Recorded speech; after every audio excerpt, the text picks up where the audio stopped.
nova chance. A partir de amanhã, os eleitores que não fizeram o cadastro biométrico podem regularizar a situação junto à Justiça Eleitoral. O prazo vai até o dia 4 de maio.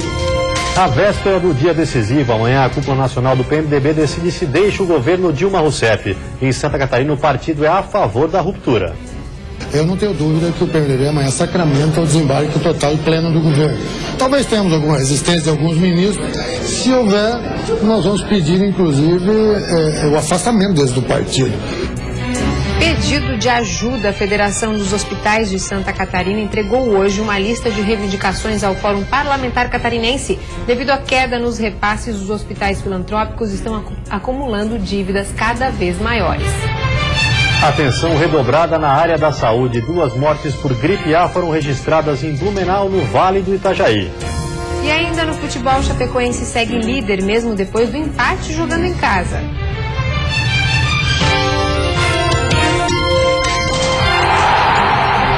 E no clássico, o Criciúma Figueirense leva a melhor e diminui a diferença para os primeiros colocados. O Band Cidade desta segunda-feira já está no ar.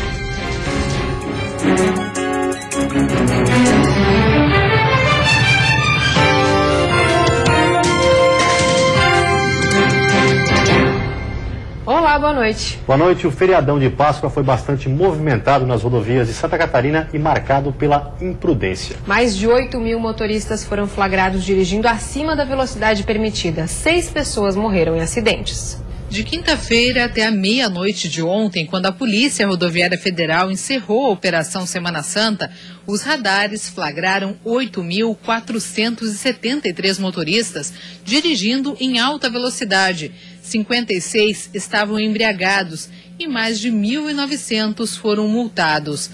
Durante o feriadão, foram 156 acidentes. 123 pessoas ficaram feridas e 6 perderam a vida.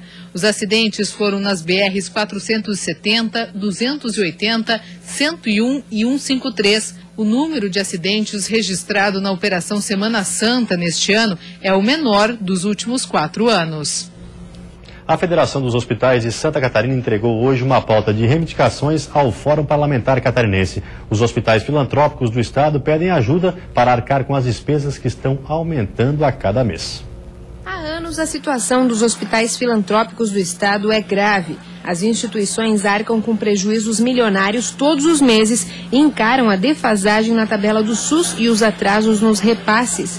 Tentando uma saída, a Federação dos Hospitais do Estado agora pede ajuda para os deputados federais. A intenção, principalmente na questão em nível federal, da votação da PEC 01 de 2016, é um dinheiro orçamentário. Isso não quer dizer nenhuma coisa acima desse orçamento que vai trazer algum, digamos, lucro em benefício dos hospitais, das instituições de saúde de Santa Catarina. A dívida do setor chegou aos 300 milhões de reais. E sem receber do Ministério da Saúde, o Estado tem pagamentos pendentes com as instituições que chegam a atender até 70% de toda a demanda de Santa Catarina através do Sistema Único de Saúde. 2 mortes por gripe A H1N1 foram registradas no estado. A Vigilância Epidemiológica confirmou neste domingo 2 mortes por gripe A H1N1 em Blumenau, no Vale do Itajaí. As vítimas são uma mulher de 52 anos que estava internada no Hospital Santa Catarina e morreu na sexta-feira, e um homem de 42 anos que estava no Hospital Santa Isabel e morreu na noite de sábado. O estado tem pelo menos 14 casos confirmados da doença neste ano. E uma cena perigosa foi registrada ontem no sul do estado. Um homem foi flagrado pulando da ponte Anita Garibaldi em Laguna, amarrado apenas por uma corda. A manobra, conhecida como bug jump, foi realizada na parte estaiada da ponte, onde a altura chega aos 20 metros. A Polícia Rodoviária Federal disse que não recebeu a denúncia, mas alerta que mesmo com os equipamentos de segurança, essa prática esportiva deveria ter sido autorizada pelo Departamento Nacional de Infraestrutura de Transportes, o que não aconteceu. E a seguir, o andamento das obras do contorno viário foi debatido hoje na capital. E ainda a expectativa para a safra do pinhão. A colheita será liberada a partir do dia 1º de abril. Um instante só, a gente já volta.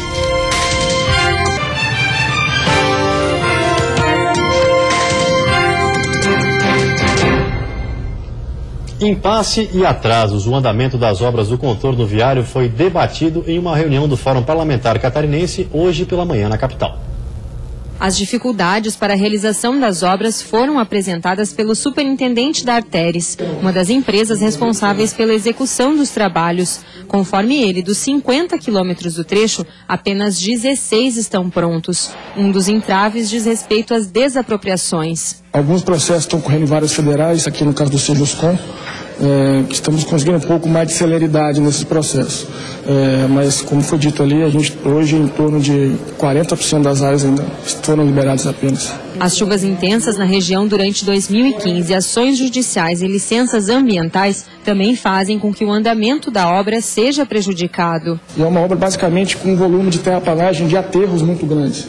Então, para a execução do aterro, a gente tem que ter uma umidade no material característica, uma umidade ideal.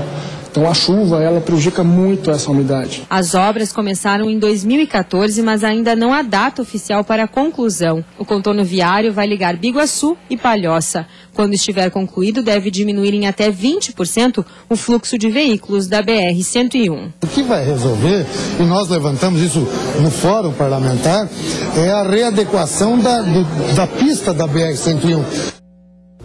Um dos 3 prédios mais antigos de Florianópolis deve ter sua completa restauração entregue em breve. Os trabalhos na Casa de Câmara e Cadeia estão dentro do prazo e o local vai abrigar um museu que já está sendo planejado. O prédio foi construído em 1780 e tombado como patrimônio histórico em 1984. No andar de baixo da Casa de Câmara e Cadeia haviam celas para presos. E na parte superior, o Poder Legislativo e os vereadores da capital atuaram até 2005. A restauração do lugar está em fase final.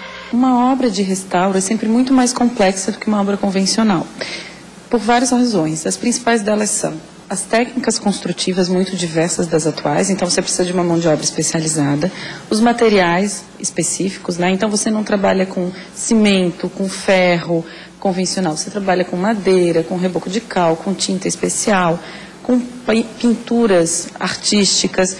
Há cerca de 1 ano e meio em obras, a edificação é a não religiosa mais antiga de Florianópolis, onde durante os trabalhos foram encontrados até itens arqueológicos. Um material que a gente ainda está fazendo verificações, os técnicos especialistas, né? De onde são, de que data, quais são os cuidados, de que forma eles vão ser armazenados, guardados, né? A antiga Casa de Câmara e Cadeia segue desocupada há 11 anos e chegou a ser lacrada pelo Ministério Público Estadual 2 vezes. Agora, com 4 milhões de reais em recursos do governo federal e contrapartida de 2 milhões de reais da prefeitura, o espaço deve finalmente voltar a ser entregue à comunidade nos próximos dias. O SESC venceu a licitação e deve ficar responsável pela gestão do espaço pelos próximos 20 anos. Assim que a obra estiver pronta, o SESC tem prazo de 1 ano e meio para montar a estrutura interna. O SESC, ele fez, com o auxílio de uma empresa licitada, o plano museológico. Internamente, o SESC, ele criou o regimento interno do museu e definiu uma estratégia de gestão desse museu. No momento, finalizou a licitação do plano museográfico, que vai definir todos os projetos do que vai existir dentro do museu. A expectativa é abrigar um museu com a história de Florianópolis, o presente da cidade e uma perspectiva para o futuro da capital. O turista, se ele quiser saber mais sobre Florianópolis, ele vai para o museu e sabe como que a cidade se fez, como que ela é hoje e como que ela pensa ser no futuro. Mas não é apenas um museu para o turista, é um museu também para quem vive na cidade. Terça-feira de tempo firme em Santa Catarina. Na Serra, o dia amanhece com temperatura amena, em torno de 10 graus. Ao longo do dia sobe um pouco, mas não passa dos 19. No litoral norte, a temperatura pode chegar aos 29 e aos 31 no sul do estado. No oeste, Vale do Itajaí, a terça amanhece com 17 e à tarde pode fazer 25 e 27 graus. Já na Grande Florianópolis, tempo seco com termômetros marcando até 28 graus.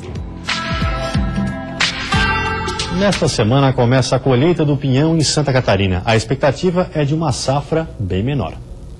Os pinheiros, que são marca registrada na região serrana do estado, nesta semana começam a se destacar ainda mais. É que é deles que sai uma das sementes mais saborosas no inverno, o pinhão. Mas para esse ano a produção de pinhão não promete ser muito grande não. Para esse período de colheita, a expectativa é de muita procura e pouca semente. Para se ter uma ideia, só aqui na região de Painel, uma das principais produtoras de pinhão da Serra Catarinense, a safra deve ter uma queda de mais de 20%. Segundo esse agrônomo, o clima é o principal responsável por essa baixa na produção. Porque o pinheiro que produz bem são os pinheiros mais novos. E isso continua existindo, pinheiros novos, né? A regeneração natural dos matos aí. Então, a explicação provavelmente esteja relacionada ao clima. Para quem tem na renda da família a venda do pinhão, como é o caso do seu Antônio, a expectativa agora é pelo preço do produto. Para ver se dá um preço bom para a gente tirar um pouco do lucro do interior, né? Mas para saber se o preço será bom mesmo, só a partir do dia 1º de abril, quando a colheita e a comercialização do pinhão são liberados. Por enquanto, para ver o pinhão, só no pinheiro mesmo, porque ainda estamos no período chamado de defeso. Então é importantíssimo, né, que as pessoas respeitem essa época do defeso, justamente para servir aí como uma fonte de alimento para outras espécies que não só o ser humano. Tem essa questão gastronômica e muitas famílias dependem do pinhão, né, para sobreviver. Mas esse defeso é justamente para isso, para você conseguir assegurar que essas famílias também tenham ao longo do tempo, né, a sua renda garantida. E alimentação da fauna e perpetuação da espécie. Nesta semana, a Polícia Ambiental deve intensificar as fiscalizações em todo o estado. Quem for pego vendendo ou colhendo pinhão será autuado. A multa mínima para quem desrespeitar a lei é de R$ 500. E depois do intervalo tem futebol. O Figueirense vence o Criciúma fora de casa e se mantém vivo no retorno. E depois de mais uma derrota, Raul Cabral é demitido do comando do Avaí. Um instante só, a gente já volta.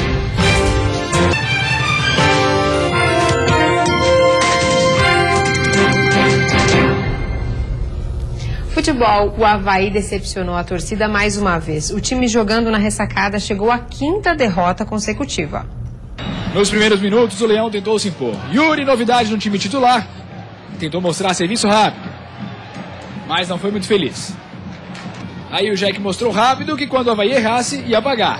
O passe errado deu de presente para Cadu a chance que ele queria. Olha o chute de longe. O Leão acordou e foi dar a resposta. Caio César tentou rasteiro. E quando o Rafael Donato recuou estranho, William foi esperto no lance. Por pouco, não encobriu a Genô. O Joinville sentiu o Avaí crescer e demorou a aparecer de novo. Quando conseguiu assustar, foi nessa batida cruzada de Diego. E se não fosse o Vitor Costa para mandar para escanteio, foi aí que Diego Jardel começou a tentar resolver na individualidade. Primeiro, no chute de longe. Depois, nessa jogada aí, limpou para a esquerda e bateu. Passou perto, mas pro desespero do torcedor havaiano, nada de bola na rede. Veio o segundo tempo e Emerson Maria foi o único a fazer mudanças. Trocou um atacante por outro, Felipe Alves no lugar de William Paulista. E a mudança deu certo. Na cobrança de escanteio de Juninho, o goleiro Renan saiu mal e o gol ficou aberto para Felipe Alves fazer 1-0 para o Joinville. Já tinham se passado 20 minutos do segundo tempo. Rômulo entrou no lugar de Yuri. Lucas Fernandes na vaga de Judson. Lucas Fernandes já entrou partindo para cima. Mas a cada minuto que passava, menos as coisas davam certo para o Leão. Mesmo quando o domínio de William foi perfeito, a conclusão não saiu como ele queria. Logo depois, a prova de que a pressão estava mesmo afetando o futebol do time. Boa falta pela esquerda, todo mundo na área. E Diego Jardel cobrou assim. Ainda deu tempo para Genô fazer essa defesa com os pés. E para Renan salvar nessa chance do Jack. Mas nada de mudança no placar. Fim de jogo, Avaí 0, Joinville 1. Nós temos que nos aproveitar da ansiedade do adversário e foi isso que nós fizemos. Se tivesse um pouco melhor tecnicamente, nós poderíamos ter saído daqui com um resultado um pouco mais dilatado. O jogo seria definido nos detalhes, foi falado do intervalo e no detalhe, numa falha nossa, a gente acabou tomando gol. O Joinville acabou baixando mais a marcação ainda, a gente acabou criando algumas chances ainda e acabou não conseguindo converter em gol. Então, assim, eu vejo que é meio que explicar o inexplicável. E Raul Cabral não é mais o técnico do Avaí. A diretoria explicou hoje à tarde que a saída foi em função dos últimos resultados da equipe. O auxiliar Evandro Camilato vai comandar a equipe até a contratação de um novo treinador. Já o Figueirense conseguiu a terceira vitória seguida, se mantendo na briga pelo título do retorno. A confiança do torcedor do Tigre era grande. Já eram 14 jogos sem perder no Heriberto Wilson. E tudo indicava que a marca seria mantida. Bruno Lopes tentou de cabeça. Depois, novo cruzamento, mas esse aí ele não alcançou. Quando todo mundo pensou que Alves cruzaria, ele mandou direto, mas Gatito estava lá para defender. O calor era forte e teve parada técnica para hidratação, que parece não ter feito bem para o Tigre. Saci cochilou e perdeu para Badi. Ele arriscou e no rebote do goleiro, Ezequiel afastou mal e entregou para Badi outra vez. Aí não dava para errar. 1-0 Figueira. Era hora de correr atrás. Bruno Lopes tentou nesse giro. Rafael Silva chegou mais perto, de cabeça. Mas ninguém chegou tão perto quanto Roger Guedes. Começo do segundo tempo e ele fez isso aí. Botou no travessão.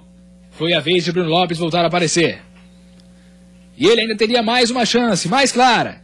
Só que adiantou demais e ainda mostrou a sola para o goleiro Gatito Fernandes. De cabeça ele tentou outra vez. Aí o atacante Gustavo entrou para tentar resolver. E nesse lance aí pediu pênalti. O juizão mandou seguir. Lance duvidoso, mas na sequência, simulação clara de Gustavo. Cartão amarelo para ele. Aí no finalzinho o Figueirense foi eficiente de novo. O Badi inverteu para Everton Santos. Ele botou o Rafael Moura na cara do gol. E o He-Man não perdoou. Fim de jogo, Criciúma 0, Figueirense 2. É lógico que nós temos que ter a consciência que ficou mais difícil. Antes dependia de nós e ainda um tropeço talvez de Joinville na sequência, mas jogar com o Chapecoense aqui dentro de casa a última. Agora depende de tropeços. Agora nós temos que, como perdemos dentro de casa, buscar a vitória lá na Palhoça. E confira como foram os outros confrontos da quinta rodada, com destaque para a Chapecoense, que empatou o jogo depois de estar perdendo por 3-0. Na Arena Condá, Carlos Alberto abriu o placar para o Brusque, calando a torcida do Verdão. Mais uma vez, Carlos Alberto ficou livre na cara do gol, mas a bola sobrou para Eliomar balançar a rede pela segunda vez. O Brusque apostava na velocidade e ampliou a vantagem num chute de Assis. Brusque 3-0. Mas no segundo tempo bastaram 4 minutos para a Chape diminuir. Maranhão sofreu falta na área. O árbitro marcou o pênalti. Bruno Rangel cobrou e descontou para o Verdão do Oeste. A Chapecoense continuava reagindo e Maranhão fez o segundo para os donos da casa, 3-2. Pressionado, o Brusque tentava se reencontrar no jogo, mas Silvinho deixou tudo igual na Arena Condá. Chapecoense 3, Brusque também 3. Esse nível de confiança acaba trazendo um relaxamento instintivo. A hora que foi buscar, conseguiu retomar. Que bom que nós conseguimos retomar, que bom que nós fizemos o resultado de pelo menos um ponto aí e que a gente possa seguir forte na competição. É difícil até empatar, então também não vamos jogar fora o ponto que nós conseguimos. Só a gente tem a lamentar o fato de a gente ter estado na frente no jogo e ter deixado o adversário crescer no segundo tempo. Briga na parte de baixo da tabela entre Cambura e Inter. O Leão Baio tomou a iniciativa nessa cobrança de falta de Revson e Rodrigo Rocha pegou. Mas o gol saiu no cabeceio de Gustavo. 1-0 Inter. Matheus Arense ampliou com esse chute no cantinho. 2-0. A torcida do Inter já comemorava a vitória. Mas o Camboriú começou a reagir. Logo no comecinho do segundo tempo, Cadu pegou a sobra e diminuiu. 2-1. Depois de pegar um rebote, o Juan botou para dentro, mas estava em posição irregular. Mas aos 46 do segundo tempo, não teve irregularidade. Luiz Renan cabeceou firme e Matheus Brandão não segurou. Fim de jogo, Camboriú 2, Inter de Lages também 2. Em Jaraguá do Sul, o Guarani abriu o placar com Cecel. No primeiro gol, ele deu um belo corte do marcador e estufou a rede. O segundo foi mais simples, toque colocado na saída do goleiro. Com 2-0, o Metropolitano foi para cima e diminuiu com Luiz Ricardo. E em jogada muito parecida, Peu empatou a partida. Final, Metropolitano 2, Guarani também 2. E a seguir, eleitores que não fizeram cadastramento biométrico poderão regularizar a situação a partir de amanhã. E ainda, a BRDE apresenta balanço de 2015 com lucro recorde. Nós voltamos já.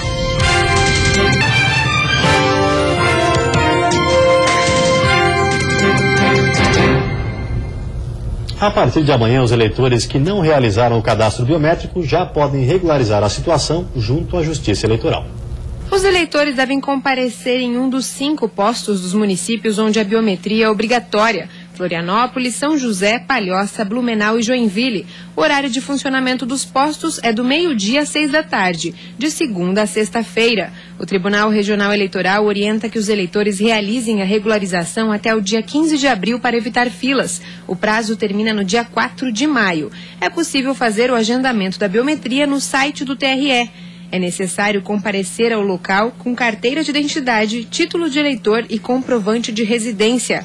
Até a última terça-feira, dia 22 de março, quando terminou o prazo oficial para o cadastramento biométrico, mais de 1 milhão de eleitores, o que representa 85,2% dos 5 municípios, haviam feito o procedimento. Os eleitores que não realizarem o cadastramento biométrico até o dia 4 de maio terão o título de eleitor e CPF suspensos. Amanhã deve ser um dia decisivo para o cenário político do país. O PMDB decide em reunião nacional se deixa os cargos do governo federal. Em Santa Catarina, a decisão já está certa e deve ser seguida por pelo menos mais 10 estados. Veja o que diz o presidente da sigla em Santa Catarina, Mauro Mariani. Eu não tenho dúvida que o PMDB amanhã sacramenta o desembarque total e pleno do governo. Talvez tenhamos alguma resistência de alguns ministros. Se houver, nós vamos pedir, inclusive, o afastamento deles do partido, a expulsão do partido, porque se for a deliberação pelo afastamento, tem que ser cumprida por todos os filiados. O Banco Regional de Desenvolvimento do Extremo Sul, BRDE, fechou o ano de 2015 com um lucro líquido de 263 milhões de reais. O valor atingido pelo BRDE no ano passado mostra um incremento de 24% frente a 2014. Para o presidente da instituição financeira, o resultado se deve a uma gestão atenta às mudanças de mercado. Trabalhos profundos na pesquisa, na orientação e principalmente no enquadramento e na construção da engenharia de cada projeto investido no fomento de Santa Catarina. As contratações do BRDE cresceram 21% em 2015, atingindo 3,35 milhões de reais, montante que representa quase 7 mil novas operações de crédito. E houve uma piora no cenário econômico brasileiro como um todo no segundo semestre, ainda assim Santa Catarina não houve essa queda tão expressiva. Isso acabou resultando, com certeza, no resultado do BRDE, que é um banco que apoia os projetos do Estado de Santa Catarina. O setor agropecuário continua concentrando a maior parcela da carteira de créditos nos 3 estados do sul do Brasil. Em Santa Catarina se destacou pelo apoio à inovação e tecnologia. Foram apoiados também projetos de geração de energia a partir de fontes renováveis. E antes de encerrarmos, vamos ver como está o trânsito ao vivo aqui na capital. Você vê imagens das pontes que fazem a ligação entre ele e o continente, movimento intenso com lentidão em ambos os sentidos. Na Grande Florianópolis faz 25 graus neste momento. E você fica agora com o Jornal da Band. Uma ótima noite a todos e até amanhã. Uma boa noite para você. Até amanhã.